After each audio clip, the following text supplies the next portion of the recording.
নমস্কার প্রিয় দর্শক বন্ধুরা, মিষ্টির রন্ধনশালায় আপনাদের সবাইকে স্বাগত। আজকে বানাবো বাঙালির প্রথম পাতে নোটে শাক চচ্চড়ি। কিন্তু তার আগে সমস্ত বন্ধুরা যারা এখনও আমার চ্যানেলটি সাবস্ক্রাইব করেননি তাদের কাছে আমার চ্যানেলটি সাবস্ক্রাইব করার অনুরোধ রইল।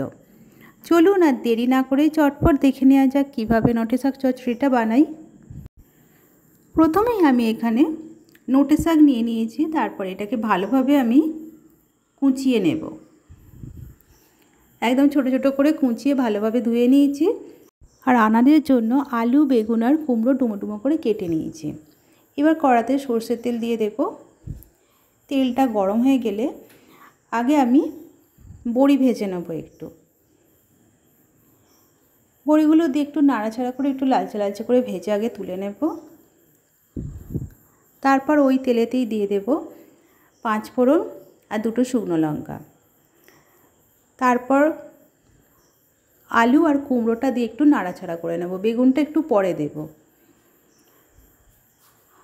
সামান্য নুন আর হলুদ দিয়ে আলু আর কুমড়োটাকে একটু নাড়াচাড়া করে একটু লালচে লালচে করে ভেজে নেব। তারপরে এর মধ্যে দিয়ে দেব বেগুনটা।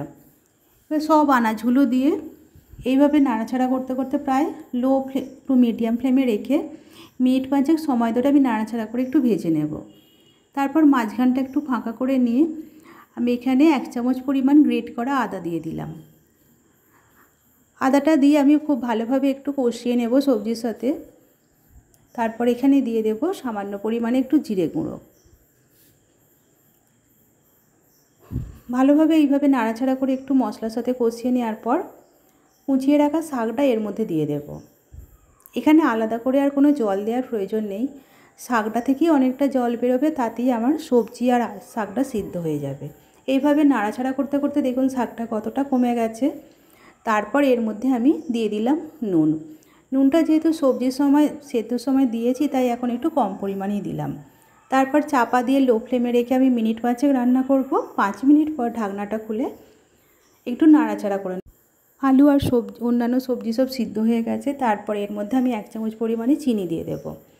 আর দিয়ে দেব এখানে সর্ষে বাটা। প্রায় 2 চামচ মতন সর্ষে আমি একটু বেটে নিয়েছিলাম, সাদা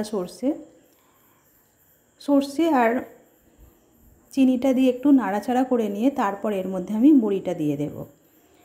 দিয়ে এটাকে লো ফ্লেমে রেখে আমি চাপা দিয়ে আরও 2 মিনিট রান্না করব।